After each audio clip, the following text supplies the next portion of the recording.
this type of occasion is needed. There's so many people who don't, or who wasn't around when Dr. King first started.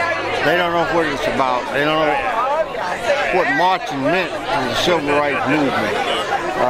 By coming out this morning, the reason why I participate is because it meant a lot to me and in my era. I was in college back in the 60s. And marching was the one non-violent way of showing our protest. And I think that it's significant that they continue to do that because young people, they need to know. I mean, this is history. And a lot of them are probably out here this morning that don't really know the significance of the march itself. But that's one of the reasons I'm glad to see this. I feel like remembering the dream is to keep everything alive that Martin Luther King stood for. And we feel like that if we don't, then we just fighting a losing battle as for what he gave his life up for. And I feel like that in order for us to proceed farther in our life, that we have to press forward. And if we stand still, we'll be standing still forever.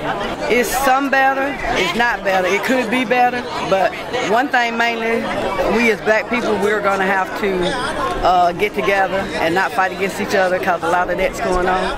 And if we don't fight against each other, then maybe we could be further in life than we have been for the past 40 years. You know, I grew up in Rome, and as we march up this street, I can't help but look around and see J.C. Penney there, where when I was a kid, there was a white and colored, or the Busy Bee Cafe down here, or other cafes along here where a black person couldn't even sit to eat.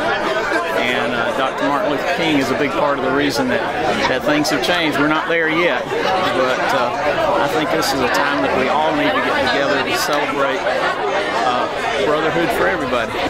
It's important because it's a historical moment for us here in Rome, and it's something that we continue to work on. That's unity of all people, job situation. I mean, the increase of jobs has just started to go up for our county, so continue to make people aware that people need jobs, people need homes, you know, and people need to remember Dr. King, you know, because so much happened. I'll just remember the history of him, and then, you know, sometimes we as humans forget.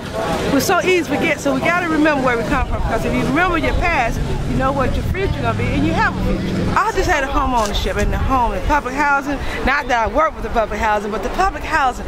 Ms. Hutz has done such a wonderful job in providing homes for people of low income, and that change has just been tremendous. Because I remember when I came back to Rome about 20 years ago, public housing was a mess. You go to somebody's house, you couldn't sit, you know, because of the bugs. That's it. Now they're beautiful. They're not bug infested. The drugs are down. So that's the biggest thing I think I've seen in Rome. It's a public housing.